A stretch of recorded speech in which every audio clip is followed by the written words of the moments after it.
Hi, welcome back to a brand new video of the Targeted Individual Program, Targeted Individual Experience. So, can't sleep, again, insomnia. Took one of my sleep medication, still not able to sleep, I don't want to take any more.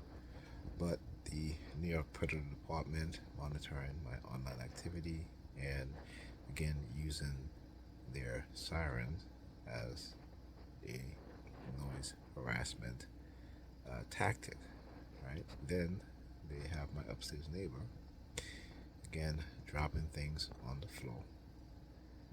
You know, doing this is, what they're doing is because we are being hit with direct energy weapons. Me personally, it's silent sound and vibrational acoustic weapons, and so unable to sleep due to the insomnia caused by that. And on top of that, having my upstairs neighbor again engage in noise campaign, dropping things over, jumping things on the floor above me, preventing me from even if I was to try to go to sleep, could not go to sleep because my upstairs neighbor is dropping things on the floor very loudly. All right. Now, if I go to record, they will stop. Okay.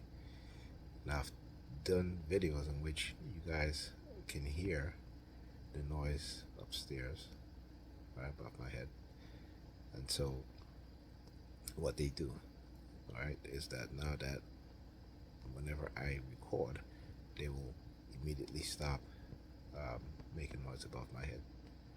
All right. So just want to keep an update on what's going on. Talk to you guys in the next video.